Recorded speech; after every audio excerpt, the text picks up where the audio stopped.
께서 우리에게 주시는 말씀은 고린도전서 10장 14절에서 11장 1절까지의 말씀입니다. 오늘 본문을 통해서 우상의 제물이라는 제목으로 말씀의 은혜를 같이 나누겠습니다.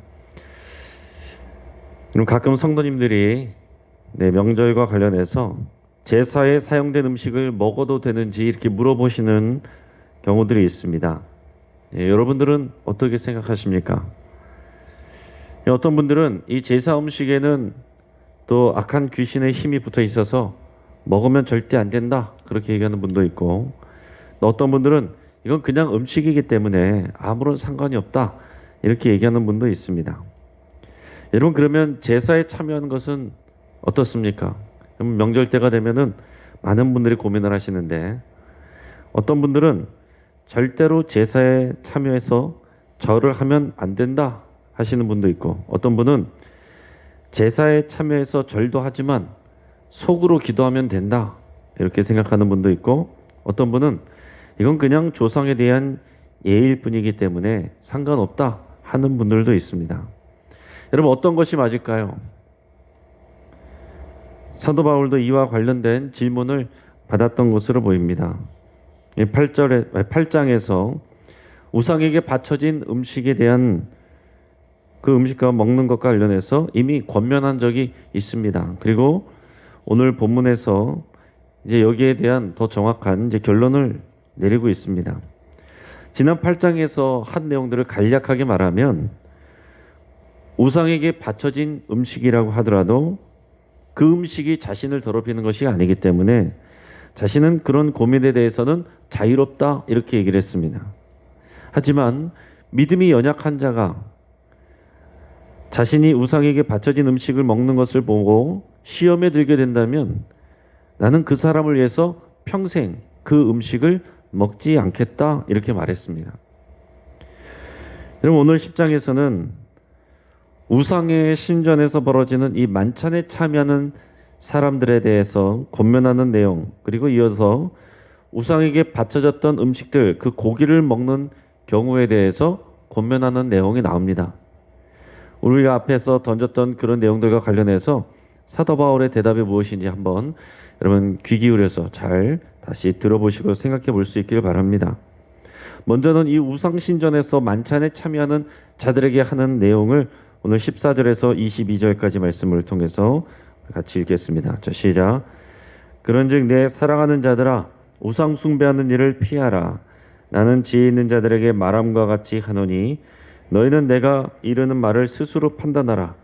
우리가 축복하는 바 축복의 자는 그리스도의 피에 참여하니 아니며, 우리가 떼는 떡은 그리스도의 몸에 참여함이 아니냐. 떡이 하나요 많은 우리가 한 몸이니 이는 우리가 다 한 떡에 참여함이라. 육신을 따라 난 이스라엘을 보라. 제물을 먹는 자들이 제단에 참여하는 자들이 아니냐. 그런즉 내가 무엇을 말하느냐. 우상의 제물은 무엇이며 우상은 무엇이냐.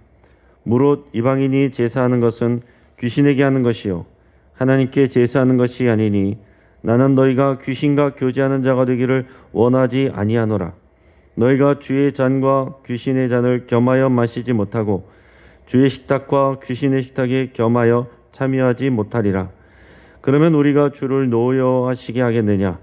우리가 주보다 강한 자냐. 아멘. 여러분, 그 당시에 이 그리스 헬라 문화권이 지배적인 지역이었습니다. 이 고린도는. 그렇기 때문에 이 그리스 신화에 나오는 신들을 위한 이제 신전들이 많이 있었고, 거기에 그 신들을 위한 제사들이 많이 벌어졌습니다. 그리고 거기에는 항상 만찬 행사들이 있었습니다. 자, 그런데 이 고린도 교회 성도들 중에는 그 만찬 자리에 버젓이 참여하고 있는 사람들이 있었어요. 아마 그들 중에는 이 사회적 관계이기 때문에 예의상 빠질 수 없는 어려운 상황이어서 참여하는 사람들도 있었을 테고, 또 자기 신앙에 문제가 되지 않기 때문에 거리낌 없이 참여하는 그런 사람들도 있었습니다. 이 후자의 경우에는 논리가 이런 겁니다. 자, 여호와 하나님이 참신이시고 이런 우상은 아무것도 아니다. 맞는 말이죠. 자, 그런데 결론이 이렇게 되는 겁니다. 그렇기 때문에 아무것도 아닌 이런 우상 제사 만찬 여기 참여해도 나에게는 아무런 문제가 되지 않는다. 이렇게 얘기를 하는 거예요. 나에게는 믿음이 있기 때문에 또 우상은 아무것도 아니기 때문에 거기에 참여해서 그냥 음식 먹는 것이지 그냥 행사에 참여하는 것이지 나의 믿음에는 전혀 문제가 없기 때문에 나는 자유하기 때문에 참여해도 된다. 이렇게 얘기를 하는 겁니다. 여러분 이것에 대해서 바울은 뭐라고 말합니까? 먼저는 이 우상 숭배를 피하라 라고 권면을 합니다. 어쩔 수 없다는 말로 우상제사 만찬 자리에 참여하지 말라라는 얘기입니다. 차라리 피하라, 도망하라 이렇게 말합니다. 여러분 왜 그렇습니까? 그 다음에 나오는 내용들이 이런 내용이에요. 여러분 우리 그리스도인들은 새 언약 백성들입니다. 새 언약 백성은 예수님이 제정하신 이 주의 만찬에 참여합니다. 그래서 예수님의 살을 상징하는 그 떡을 먹고 예수님의 피를 상징하는 그 잔을 마십니다. 이것은 그냥 떡과 잔을 마시는 내용으로 끝나는 게 아니고 이것은 믿음으로 성령 안에서 우리가 그 떡과 잔을 마실 때에 예수의 살을 먹고 예수의 피를 마시는 겁니다. 여러분 이것은 영적인 교제가 되는 거예요. 예수님과 교제를 하는 것입니다. 예수님과 한 몸이 되는 것입니다. 자, 그런데 반대로 우상제사 만찬에 참여해서 거기서 나오는 우상의 제물을 먹고 거기서 나오는 그런 술을 마시고 즐기는 일은 어떤 것이냐? 사도 바울은 뭐라고 표현하냐면 그것은 그냥 그 음식을 먹고 마시는 것으로 끝나는 것이 아니라 귀신과 교제하는 것이다. 이렇게 얘기하고 있습니다. 귀신과 교제하는 것이다. 자, 그러면 여기서 그렇게 얘기할 수 있죠. 그러면 이 그리스 신화에 나오는 제우스 신, 뭐 포세이돈, 뭐 이런 신이 그러면 진짜로 있는 거냐? 이렇게 얘기할 수 있겠죠. 여러분 아닙니다. 그것들은 그냥 인간이 지어낸 상상의 산물일 뿐이지 제우스 신이니 포세이돈 신이니 그런 신들이 존재하는 것이 아닙니다. 그렇지만 그 지역의 사람들은 그것을 진짜 신이라고 믿는 믿음으로 그 제사를 드린 거예요. 거기 앞에서 그 신들 앞에서 신상 앞에서 절을 하고 그 만찬을 즐길 때 어떤 일이 일어나느냐? 영적인 일이 일어나는 것입니다. 그 우상들 뒤에 있는 마귀와 귀신을 섬기는 일이 된다라는 것이에요. 여러분 실제로 이방인들은 그냥 문화 행사로 참여하는 게 아닙니다. 신들에게 하는 믿음으로 제사와 만찬을 하는 거예요. 그리스도인들은 주의 만찬과 더불어서 귀신들과의 만찬을 겸할 수 없다. 이것이 사도 바울의 가르침입니다.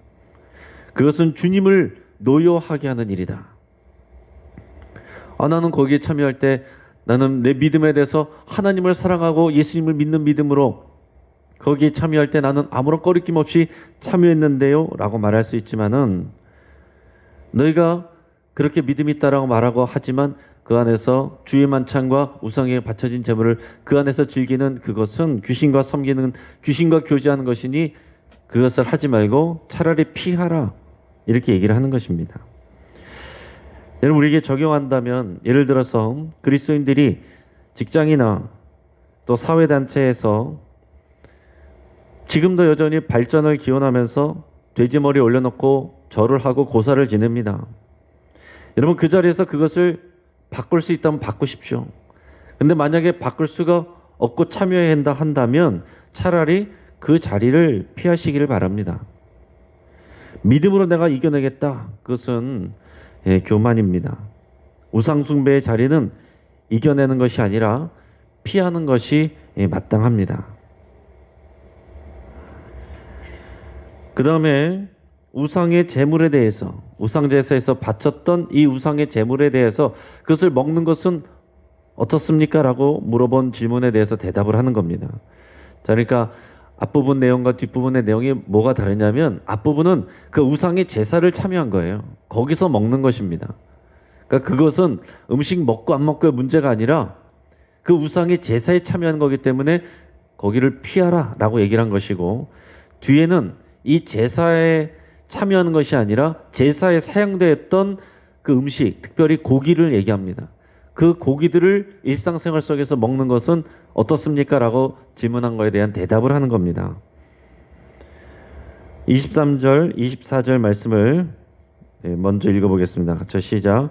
모든 것이 가하나 모든 것이 유익한 것이 아니요 모든 것이 가하나 모든 것이 덕을 세우는 것은 아니니 누구든지 자기의 유익을 구하지 말고 남의 유익을 구하라. 아멘. 이 고린도 교회에서 많은 사람들이 자신들은 믿음이 강하다고 생각했고 자기들은 믿음이 있기 때문에 자유하다 이렇게 얘기했습니다. 여러분 이런 표현이 틀린 표현이 아닙니다. 우리는 그 믿음으로 자유하게 되었어요. 근데 앞의 내용에서 사도 바울은 뭘 강조하냐면 나는 믿음이 있지만 그 믿음으로 오히려 종노릇을 한다. 구원을 위하여 종노릇을 한다. 그런 표현을 씁니다. 갈라디아에서도 보면은 우리가 복음으로 인해서 자유함을 받았지만은 자유를 가지고 육체의 기회를 삼지 말고 도리어 스스로 종노릇하라. 사랑으로 종노릇하라. 그런 표현을 합니다. 이게 사도 바울의 기준이고 관점이에요. 이 자유함을 내 육체의 기회로 나는 믿음이 있으니까 내 마음대로 할 수 있어. 나는 거리낌이 없어. 이런 식으로 사용하면 안 된다라는 것입니다. 바울은 판단에 있어서 더 좋은 기준을 제시를 합니다. 첫째는 다른 사람들에게 유익이 되느냐. 또 두 번째는 다른 사람들에게 덕이 되느냐. 덕을 세우는 일이냐. 이것을 물어봐야 된다라는 것입니다. 우리는 그리스도인들은 예수님을 해서 자유를 받았지만 다 유익한 것이 아니고 다 덕을 세우는 일이 아니다라는 거예요. 자, 그러니까 우리가 이걸 해도 되느냐 하지 말아야 되느냐라고 할 때 우리는 대부분 뭘 물어봅니까? 과연 이게 죄냐? 죄가 아니냐? 나는 이거 죄가 아니라고 생각하기 때문에 나는 거리낌이 없다. 아니다, 이건 죄가 된다. 우리는 여기서 머물잖아요. 사도 바울은 그게 아니라는 거예요. 거기서 머물지 말고 이것이 다른 사람들에게 유익이 되느냐? 덕을 세우는 일이냐? 이걸 물어보라 라는 얘기입니다. 이것이 성숙한 그리스도인들의 판단 기준이어야 된다라는 겁니다. 자, 예를 들어서 많은 분들이 또 술, 담배 문제 가지고도 굉장히 어려움을 겪습니다. 이것은 우리 한국 교회 안에서는 이것을 하지 않는 것을 또 전통으로 또 그것을 덕으로 얘기하기 때문에 하지 않습니다. 하지 않는 것이 좋습니다. 하지 말라고 얘기합니다. 그러나 예를 들어서 이 가톨릭 같은 데서는 다 한단 말이죠. 신부 수녀도 다 술자리로 회식해요. 다 담배 피웁니다. 거기에서는 그것이 죄가 아니라고 생각하기 때문에 그렇게 하는 거예요. 그래서 교인들하고 뭐 신부님 스님들이 같이 술 마시고 회식하고 그런 일들이 많이 있습니다. 자, 그럼 술, 담배에 대해서 그러면은 우리 가족들도 하고 교인 다니는데 교인당에서 여전히 술을 못 끊고 담배를 못 끊고 하는 분들이 있는데 이거에 대해서 우리 여러분 어떻게 생각하십니까? 그럼 이 문제에 대하면은 이렇게 얘기하는 분들이 있어요. 성경이 어디 그게 죄라고 나와 있느냐? 대부분 그런 얘기 많이 하시죠. 성경에 이게 어디 죄라고 나와 있느냐? 술 취하지 말라 그랬지 술을 마시지 말란 말이 어디 있냐? 담배 피우지 말란 말이 어디 있냐? 이런 얘기를 한단 말입니다. 근데 여러분 우리는 그 질문을 하면 거기서 멈추면 안 되고 우리가 무슨 질문을 해야 된다고요? 우리가 모든 것을 할 수 있지만 다 유익한 것이 아니고 모든 것을 할 수 있지만 다 덕을 세우는 일이 아니다라는 바울의 가르침과 같이 이것은 해도 죄는 아니 될 수 있습니다. 그러나 이것이 과연 유익하냐? 이것이 덕이 되느냐?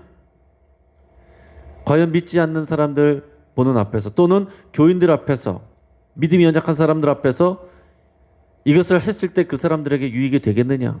덕이 세워지겠느냐? 그러면 교회 안에서 성도들이 그렇게 하고 있을 때에 그것이 알려지고 사람들에게 알려질 때 과연 그 교회의 유익이 되고 덕이 되느냐? 이걸 물어봐야 된다는 거예요. 그게 되지 않는다면 사도 바울은 나는 자유함이 있지만은 평생 그것을 하지 않겠다.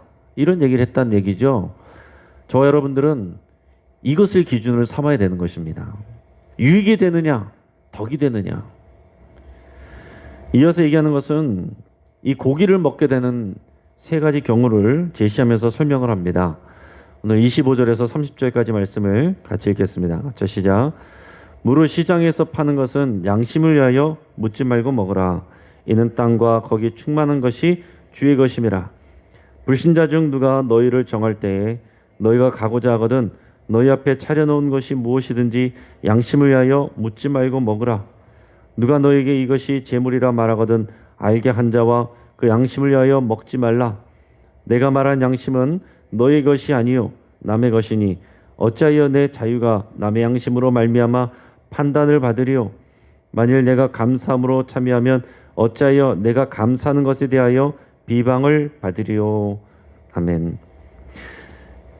자, 이 고기를 먹게 되는 세 가지 경우는 어떤 것이냐 하면, 자, 첫째는 시장에서 파는 고기를 사서 먹게 되는 경우입니다. 이 당시에 시장에 나오는 이 고기들은 대부분 우상의 제사에 드려졌던, 사용되었던, 우상의 제물로 사용됐던 그런 고기들이에요. 이런 것들을 시장에서 나왔는데 그것을 먹어도 되느냐 안 되느냐, 이것을 먹을 때 우상 숭배냐 아니냐, 죄냐 아니냐, 이것을 묻는 겁니다. 사도 바울이 뭐라고 얘기하냐면, 이것은 우상 섬기는 일에 참여하는 것이 아니기 때문에 하늘에 있는 것과 땅에 있는 모든 것은 다 거룩하신 하나님께 속해 있는 것이기 때문에 괜찮다. 양심에 묻지 말고 먹어도 된다. 이렇게 시원하게 얘기를 했습니다. 자, 두 번째 경우에 만약에 불신자가 우리를 초대를 했어요. 근데 그 집에 갔는데 그 우상에게 드려졌던 고기를 내놨습니다. 이거 먹어도 되느냐 안 되느냐, 이거 먹으면 우상 숭배냐 아니냐, 이거 먹으면 죄냐 아니냐, 이렇게 묻는 질문 옆에 사도 바울이 얘기한 것은 그것도 마찬가지라는 거예요. 불신자들은 믿음이 없기 때문에 그런 개념 없이 우리들을 대접한다고 그것들을 내놨단 말이죠. 그렇다고 한다면 불신자를 배려를 해서 그 마음이 상하지 않도록 따지지 말고 그냥 먹으라 라고 얘기를 하는 거예요. 자, 그런데 셋째는 어떤 경우냐. 자, 불신자의 집에서 나는 먹으려고 그랬어요. 나는 이제 나는 믿음으로 괜찮아. 그런데 저 불신자를 배려하려고 이거를 먹는 거야 하고서 먹으려고 그러는데 옆에 같이 교회 다니는 사람이 있는 거예요. 그러면서 그 교회 다니는 사람이 지적을 하는 겁니다. 그거 우상에게 드려졌던 거예요. 그거 먹으면 안 돼요. 누가 그랬습니다. 자, 그럴 때 어떻게 하느냐. 그러면 먹을 수도 있고 안 먹을 수도 있는데, 나는 내 믿음으로는 먹어도 돼요. 나는 불신자들 또 배려해서 먹으려고 했어요. 그런데 그것에 대해서 지적을 한 사람이 있으면 내가 이것을 지금 먹으면 어떻게 돼요? 그 사람이 시험에 든단 말이에요. 그러니까 그것을 말한 사람, 지적을 한 사람을 배려를 해서 그럼 먹지 말라라는 얘기입니다. 자, 그럼 우리는 대부분 질문을 할 때 이거 죄가 됩니까? 아닙니까? 이거 먹어도 됩니까? 먹지 말아야 됩니까? 이렇게 물어보잖아요. 우리는 대부분 질문과 생각을 이 흑백 논리를 생각을 한단 말이에요. 그런데 사도 바울은 뭐라고 얘기하는 겁니까? 먹어도 되고 안 먹을 수도 있다. 안 먹어도 되고 먹을 수도 있다. 이렇게 얘기하는 거예요. 그것은 상황에 따라서 다른데 그 기준이 뭐냐? 내가 기준이 아니라 다른 사람을 기준으로 한다라는 것입니다. 나를 기준으로 해서는 문제가 없어요. 그리고 이것은 우상 숭배에 참여하는 일이 아니고 믿음과 상관없는 일이고 그 음식에 귀신이 들어가 있는 것이 아니고 하늘과 땅에 속한 모든 것은 거룩하신 하나님의 주권 안에 있기 때문에 나는 그것을 먹어도 상관이 없어요. 내 입으로 들어가는 것이 죄가 아니라 내 입으로 나오는 것들이 대부분이 죄이기 때문에 그것들에 대해서는 상관이 없지만, 만약에 그것을 내가 먹는 것으로 인해서 상처받고 시험 드는 사람이 있다면 하지 말라는 얘기입니다. 가끔 교회에서 그런 분들 있었어요. 나는 믿음으로 거리낌이 없다. 그러면서 여러분 이런 구역 모임이나 이런 데서도 남성들 모이면 술 따라주고 술 먹고 괜찮아 성경에 어디 죄라고 돼 있어, 이런 분들이 있었단 말이죠. 뭐가 부족한 거예요? 모든 것이 가하나 다 유익한 것이 아니요 모든 것이 가하나 다 덕을 세우는 것이 아니다. 시험에 든 자 한 사람이 들어있다면 나는 평생을 그것을 먹질 않겠다라고 한 사도 바울의 이 기준이 없는 거예요. 자기만 생각하는 겁니다. 나는 자유하니까 괜찮다라고 생각하고 다른 사람들의 유익에 대해서는 전혀 생각하지 않았다라는 것입니다. 교회를 생각하지 않는 거예요. 그러면서 항상 이것에 대해서 얘기하는 사람에게는 성경 지식이 있는 것처럼 성경 지식을 가지고 어디가 죄라고 되어 있느냐, 성경 알지도 못하면서 오히려 이렇게 타박하는 일들이 있었다는 거죠. 이렇게 같은 음식인데도 상황에 따라서 먹을 수도 있고 안 먹을 수도 있는 것입니다. 그 기준이 무엇인지에 대해서 이제 결론적으로 얘기를 합니다. 31절에서 33절까지 말씀을 같이 읽겠습니다. 시작. 그런즉 너희가 먹든지 마시든지 무엇을 하든지 다 하나님의 영광을 위하여 하라. 유대인에게나 헬라인에게나 하나님의 교회에나 거치는 자가 되지 말고 나와 같이 모든 일에 모든 사람을 기쁘게 하여 자신의 유익을 구하지 아니하고 많은 사람의 유익을 구하여 그들로 구원을 받게 하라. 아멘. 자, 쉽게 말해서 두 가지입니다. 첫째는 하나님의 영광을 위하여서 하라라는 겁니다. 한번 따라 보겠습니다. 하나님의 영광을 위하여서. 자, 두 번째는 다른 사람의 구원을 위하여서 하라라는 겁니다. 따라 보겠습니다. 다른 사람의 구원을 위하여 하라. 자, 하나님의 영광이 되느냐? 내가 먹든지 마시든지 괜찮습니다. 먹을 수도 있고 안 마실 수도 있는데 그 결정과 행위로 인해서 이것이 하나님께 영광이 되느냐? 하나님이 기뻐하시겠느냐? 하나님의 영광을 가릴 만한 하겠느냐? 그것을 따져보라라는 것입니다. 믿음 있는 사람이 우상제사 만찬에 참여하고서 그 사람들과 똑같이 즐기는 것, 하나님의 영광을 가리는 일이다. 하지 말라, 피하라 라는 얘기예요. 자, 그러나 우상숭배에 참여하는 것이 아니라고 한다면 타인의 구원을 위하여서 판단하고 하라라는 얘기입니다. 예수님을 알지 못하는 유대인들도 있고 또 예수님을 알지 못하는 헬라인들, 이방인들도 있고 하나님의 교회에 속한 그리스도인들도 있어요. 대상이 누구이든지 나는 그들을 기쁘게 한다. 이것은 비위를 맞춘다는 얘기가 아니에요. 어떻게 해서든지 그 목적은 저들이 구원에 이르도록 하기 위해서. 믿는 자나 믿지 않는 자나 믿지 않는 자는 구원으로 오는 데 있어서 그것이 걸림돌이 되지 않게 하기 위해서. 또 이미 구원이 있는 사람들은 구원의 성숙을 위해서 그것을 판단하고 하라라는 얘기입니다. 그러니까 모든 이 기준을 어디에다 두는 거예요? 다른 사람을 위해서 하는 것입니다. 그러니까 여러분 교회 안에서 무슨 일이든지 할 때, 어떤 것을 결정할 때 여러분의 기준이 어디 있는지 여러분 잘 생각하셔야 되는 거예요. 여러분 판단을 할 때 그 기준이 나를 옳게 하려고 하는 것이면 안 된다는 것입니다. 다른 사람, 믿음이 연약한 사람, 그 사람들의 유익과 그 사람들의 덕을 위해서, 그 사람들의 구원을 위해서, 그 사람들의 성숙을 위하여서 하라라는 거예요. 그래서 본질적인 것이 아니라면 다 맞춰주고 배려해 주라라는 겁니다.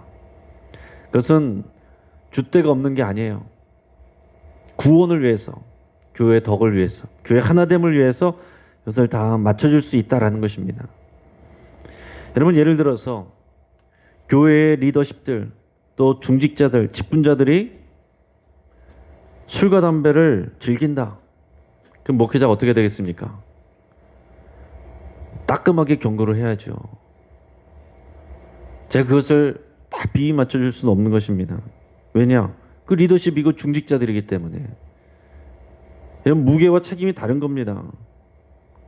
하지만 믿음이 없고 믿음이 연약한 자들이 당연히 술과 담배 하겠죠. 근데 어제 회식하고 아직도 술 냄새가 나는데 아직도 나는 믿음도 없는데 그래도 아내 따라서 나와서 예배 앉아 있어요. 그 아내는 막 타박합니다. 입도 뻥끗하지 말라고 냄새 난다고. 그 옆에 있는 사람들은 저 사람 술 먹었나 봐. 수근수근 됩니다. 그럼 어떻게 되겠어요? 그러면 또 그 아내는 창피하니까 다음부터 따라오지 말라고. 이런 사람들도 있습니다. 믿음이 없고 연약한 사람들은 그게 중요한 게 아니잖아요. 그분들에게는 예수님을 만나는 게 필요한 거예요. 그러니까 목회자 입장에서 볼 때는 주님의 눈으로 바라보면 믿음도 없는데, 믿음도 연약한데 술도 들겠는데 그래도 따라서 나와서 예배 자리에 앉아 있는 거 보면은 기특한 것입니다. 아이, 괜찮습니다. 괜찮습니다. 이렇게 얘기를 하게 되는 거예요. 제가 기준이 왔다 갔다 하는 겁니까? 기준은 같은 것입니다. 하나님의 영광을 위하여서, 그 사람의 구원을 위하여서, 교회의 덕을 위하여서 동일한 기준을 가지고 얘기를 하는 거예요. 여러분, 제사의 문제도 마찬가지입니다. 믿음 있는 사람은 절대로 하지 마시기를 바랍니다. 참여해서 절하시면 안 돼요. 자, 하지만 믿음이 없는 가족들에게 만약에 가서 여러분들이 제사는 우상 숭배다, 나는 귀신에게 절할 수 없다, 이렇게 얘기하면 어떻게 되겠어요? 믿음 없는 사람들이 우리 부모님이 귀신이야? 우리 부모님이 우상이야? 거기서 절단 나는 겁니다. 관계 끊어집니다. 그런 식으로 신앙생활하면 난 절대로 교회로 안 가. 여러분, 다른 어떤 것을 해도 그 사람들이 교회를 미워하고 교회로 나오고 싶은 마음들이 벌써 닫혀버리는 거예요. 여러분, 만약에 그런 믿음이 없는 사람들을, 가족들을 설득할 수 있다면 설득을 하세요. 설득할 수 없다면, 근데 내가 약자라고 한다면 그 자리를 가능한 피하십시오. 만약에 설득할 수 있으면 절을 하지 않고 그냥 적극적으로 도와주세요. 그런데 설득할 수 없으면 피하든지, 피할 수 없으면 최소한 절만이라도 하지 않든지, 더 나아가서 할 수 있다면 추도 예배로 바꿔 나가는 일을 하는 것입니다. 근데 각 사람마다 다른 거예요. 어떤 사람은 그것이 지금 될 수 있는 믿음과 상황이 있고, 어떤 사람은 안 되는 사람도 있는 것입니다. 그것을 동일하게 나는 이렇게 했는데 너는 왜 못하냐, 이렇게 할 수는 없다라는 거예요. 제사 음식도 마찬가지입니다. 제사에 참여하는 것이 아니라면 먹어도 상관이 없습니다. 하지만 누군가 거리끼는 사람이 있다면, 여러분 안에도 거리끼는 것이 있다면 먹지 마세요. 또 여러분 주변에 그것을 거리끼는 사람이 있다면 그 사람을 위해서 먹지 마십시오. 먹든지 마시든지 하나님의 영광을 위해서, 이거 하나님께 영광이 되느냐, 또한 다른 사람의 구원을 위해서 다른 사람에게 유익이 되느냐, 덕이 되느냐, 이것을 했을 때에 교회의 덕이 되느냐, 교회의 유익이 되느냐, 이것을 따지라는 얘기입니다. 여러분이 하고 싶은 말도 많을 텐데, 판단하고 싶은 일들도 많을 텐데, 여러분, 성숙한 사람은 생각나는 대로 다 얘기하면 안 되는 겁니다. 이것이 과연 나에게 모든 것을 할 수 있는 자유가 있지만, 나에게 판단이 있지만, 그러나 하나님의 영광을 위해서, 더 나아가서는 교회의 덕을 위해서, 그 사람들의 유익을, 연약한 자들의 유익을 위해서, 구원을 위해서 내가 절제하는 것입니다. 마치 나에게는 자유가 없는 그런 종된 사람처럼 하는 것이, 그것이 성숙한 그리스도인이에요. 그래서 교회 안에서는 주인 노릇하는 사람이 많아지면 안 되고 사랑의 종 노릇하는 사람이 많아지는 교회가 좋은 교회입니다. 저 여러분들이 오늘 이런 사도 바울과 같은 말씀의 기준을 가지고 하나님의 영광을 위해서, 그리고 다른 사람들의 구원을 위해서 판단하고 헌신하고 절제하는 저와 여러분 되기를 주의 이름으로 축복합니다. 같이 한번 기도하겠습니다. 오늘 이 시간 말씀을 붙잡고 함께 기도하겠습니다. 내가 무슨 일이든지 하나님의 영광을 구하겠다고 여러분 그렇게 결단하고 기도할 수 있기를 바랍니다. 하나님, 나의 삶을 통해서, 나의 말을 통해서, 나의 행동을 통해서 하나님의 영광을 드러내게 하여 주옵소서. 성령님, 나를 가르쳐 주시옵소서. 그렇게 기도하십시오. 또 무슨 일이든지 하나님의 영광을 가리는 것이 아니라면 믿음이 연약한 사람들의 유익과 덕을 위해서 내가 절제하겠다라고 여러분 결단하시고, 내가 사랑으로 종노릇하겠다라고 결단할 수 있길 바랍니다. 또 무슨 일이든지 나의 만족과 유익이 아니라 교회의 덕이 되는 일을 선택하기로 여러분 그렇게 결단하시길 바랍니다. 더불어서 우리 교회의 모든 중직자들과 직분자들 위해서 함께 기도하겠습니다. 우리 믿음이 있는 분들이 우리 교회 안에 새가족들, 초신자들, 또 전도 대상자들, 또 다음 세대의 신앙의 귀감이 될 수 있도록 위해서 함께 기도하겠습니다. 자기의 권리를 주장하는 소리를 높이는 사람들이 아니라 사랑으로 종노릇하는, 그래서 절제하는, 거룩을 추구하고 하나님의 영광을 추구하고 교회의 덕을 추구하는 그런 귀한 신앙의 모델들이 많아질 수 있도록 위해서 함께 기도하겠습니다. 우리 환우들을 위해서 기도할 때 우리 김정장 원사님 오늘 전신 마취하고 눈 수술 7시 반에 시작합니다. 또 위험한 수술이라고 하는데 여러분 위해서 많이 기도해 주시길 바라고, 또 우리 김성래 집사님, 또 황복희 집사님, 황승영 성도님, 차명근 집사님, 국상호 성도님, 김간호 집사님, 박범진 청년, 김동욱 청년, 또 우리 주변에 연약한 우리 환우분들, 어르신들 위해서 여러분 간절하게 기도할 수 있기를 바랍니다. 마지막으로 우리 한국교회와 영신교회가 세상의 귀감이 되고 소망이 될 수 있기를 위해서 함께 기도하겠습니다. 지금 언론에서는 작정하고 교회에 안 좋은 일들을 늘 올리는 그런 사람들이 있습니다. 여러분, 이것을 가지고 우리가 원망할 것이 아니라 우리가 스스로 변해야 됩니다. 우리 교회가 세속화되거나 반대로 또 고립된 교회가 아니라 세상의 소금과 빛의 역할을 감당할 수 있도록 여러분 위해서 함께 기도하겠습니다. 우리가 주여 한번 간절히 부르짖고 함께 기도하겠습니다.